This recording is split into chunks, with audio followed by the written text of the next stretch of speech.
Saudari-saudaraku terkasih dalam Tuhan Yesus Kristus, selamat pagi dan berkah dalam.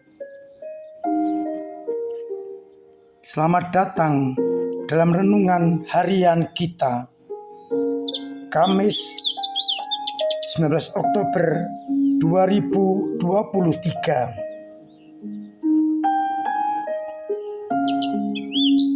Seperti biasa, kita mendasarkan permenungan kita pada bacaan Ekaristi hari ini. Bacaan yang pertama, surat kepada orang Roma bab 3 ayat 21 sampai 30. Paulus menegaskan kepada kita, manusia dibenarkan karena iman, bukan karena melakukan hukum. Maka orang diajak agar lebih pertama-tama beriman kepada Yesus dan baru kemudian melaksanakan hukum. Sedangkan pada bacaan Injil, kembali Yesus mengkritik orang-orang Farisi dan ahli Taurat. Dengan membangun makam bagi nabi-nabi, mereka membenarkan perbuatan nenek moyang mereka yang telah membunuh nabi-nabi itu. Dan meskipun banyak nabi dan rasul diutus, sebagian besar mereka aniaya dan mereka bunuh, maka akan dituntut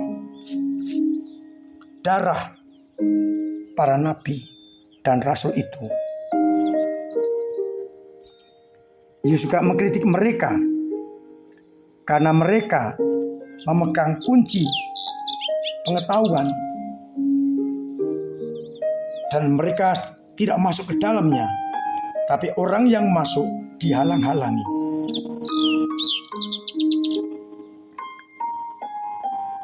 Saudara-saudaraku terkasih,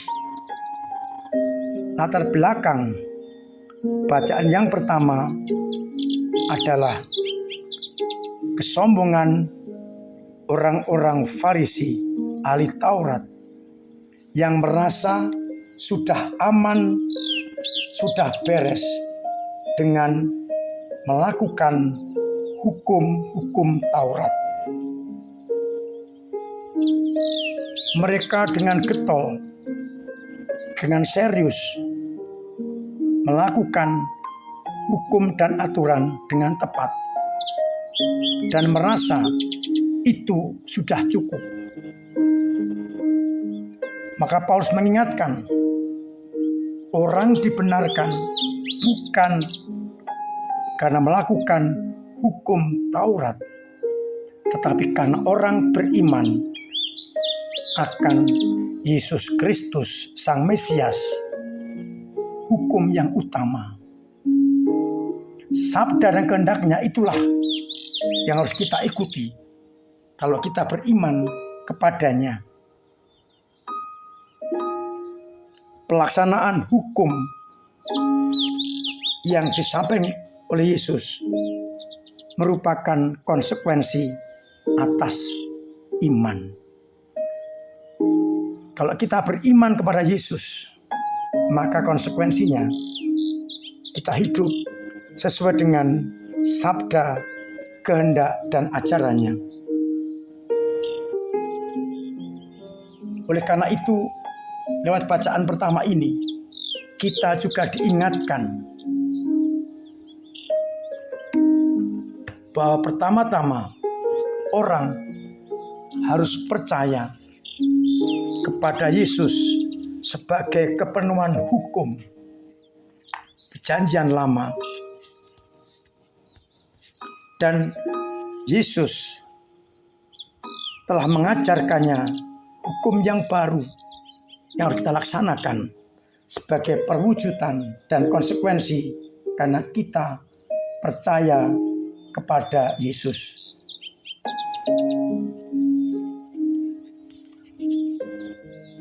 Kalau kita hubungkan dengan bacaan yang kedua, orang Farisi paham benar hukum-hukum itu. Paham benar sampai titik komanya, dan itu dilaksanakan. Kesalahannya adalah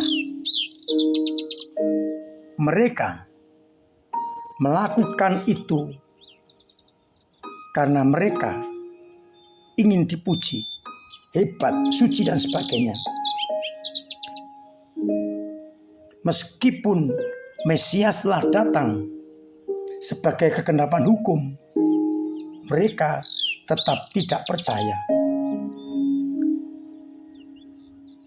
Dan yang paling parah ialah dikatakan oleh Yesus, kalian telah mengambil kunci pengetahuan, tapi kalian sendiri tidak masuk ke dalamnya. Lebih parah adalah menghalang-halangi orang untuk masuk ke dalam pengetahuan itu.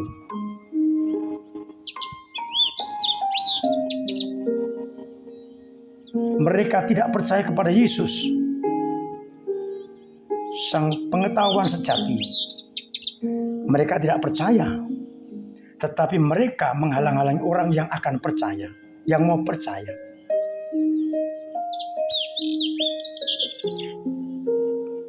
Maka kita sedang diajak untuk merenungkan. Kita bersyukur karena kita beriman kepada Yesus. Tinggal pertanyaannya, bagaimanakah iman itu kita wujud nyatakan, kita hidupi, dan sungguh kita wartakan dengan tindakan yang konkret.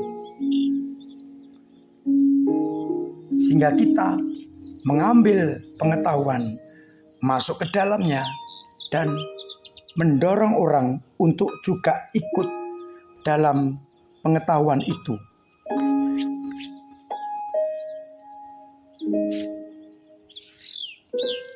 Saudara-saudaraku terkasih, dari kedua bacaan ini menarik untuk kita renungkan. Kita sudah beriman kepada Yesus. Menjadi pertanyaannya adalah, sudahkah iman itu kita wujud nyatakan di tengah masyarakat, selain kita ungkapkan dalam hidup rohani, ibadat, ekaristi, doa bersama, dan sebagainya. Dan apakah kalau kita melaksanakan hukum dan aturan, kita sadari bahwa dasarnya adalah iman akan sang pembuat hukum utama. Dengan demikian, kita tidak melakukan hukum dengan tujuan lain, dipuji dan sebagainya, tapi pertama-tama untuk menjadi perwujudan iman kita, sehingga kita sungguh-sungguh melakukan hukum dan aturan ini karena dasarnya iman. Jadi pertama-tama yang menyatakan adalah iman yang harus kita wujud nyatakan dalam hidup yang konkret. Dan yang kedua, apakah kita menghalang-halangi orang untuk sampai kepada Yesus? Ataukah kita justru mendorong orang, menghantar orang sampai kepada Yesus, sang hukum sejati, sehingga orang betul-betul beriman dan terwujud dalam hidup yang konkret. Semoga akhirnya kita semakin mampu membawa banyak orang dekat dengan Yesus sendiri, dan kita pun mampu untuk beriman dengan benar dan melaksanakannya, mewujudkannya dalam hidup yang konkret. Tuhan memberkati kita sekalian. Amin.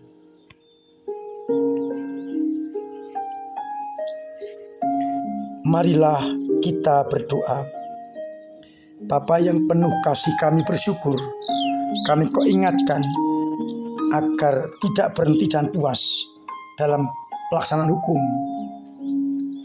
melainkan kami kau mampukan untuk sampai pada pengalaman iman, mempercayakan hati kami, hidup kami hanya kepada Putra-Mu, sehingga kami beriman dengan benar dan mengungkapkan dalam hidup rohani serta melaksanakannya dalam hidup sehari-hari.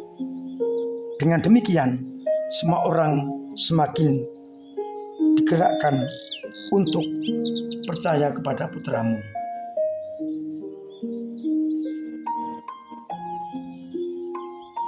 Biarlah akhirnya iman umat kau perkembangkan, dan dengan demikian menjadi saksi bagi dunia. Berkatilah umat-Mu yang sakit dengan kesehatan yang prima. Yang mencari nafkah, berilah kemudahan. Yang beban berat, Engkau ringankan. Yang punya persoalan, Engkau urai agar bisa segera diatasi. Semoga karena berkat-Mu, umat-Mu semakin merasakan sukacita. Untuk itu ya Bapa, dampingi kami dengan berkat-Mu sendiri, Bapa dan Putra dan Roh Kudus. Amin. Saudari-saudaraku terkasih, tetap saya ingatkan, saya anjurkan, bahkan setengah saya wajibkan agar tetap menjaga protokol kesehatan pribadi dengan benar untuk menjaga kesehatan kita dan orang-orang lain di sekitar kita. Dengan demikian, kita semua akan terbebas dari ancaman virus corona.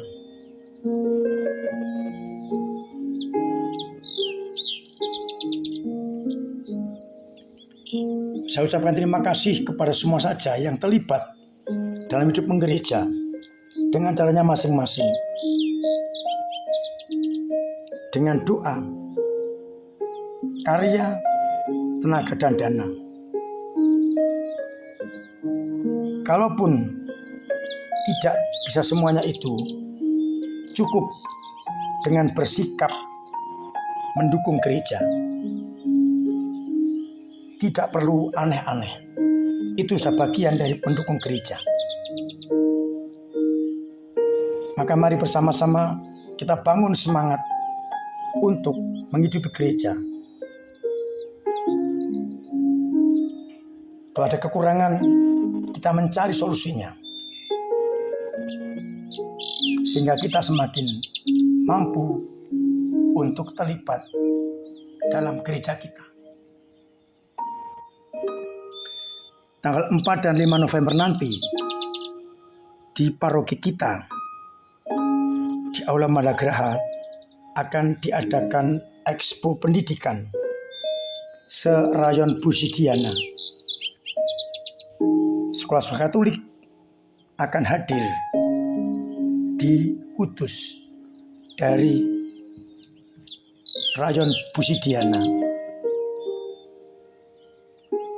Saya harap umat dan juga sekolah-sekolah Katolik ambil bagian dalam Expo Pendidikan itu, dan akan diawali dengan Ekaristi tanggal 4 pukul 9 pagi. Dukungan panjenengan sangat diharapkan, terutama anak-anak dan pemangku sekolah-sekolah, supaya akhirnya gereja tetap bisa berperhatian pada sekolah-sekolah.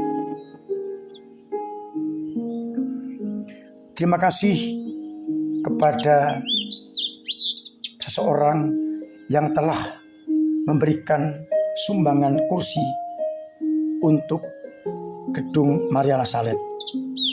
Harapannya bisa sungguh berguna bagi banyak orang. Untuk semuanya itu diucapkan terima kasih. Dan akhirnya saya sampaikan ucapan selamat pagi, selamat merenungkan, salam sehat, Tuhan memberkati.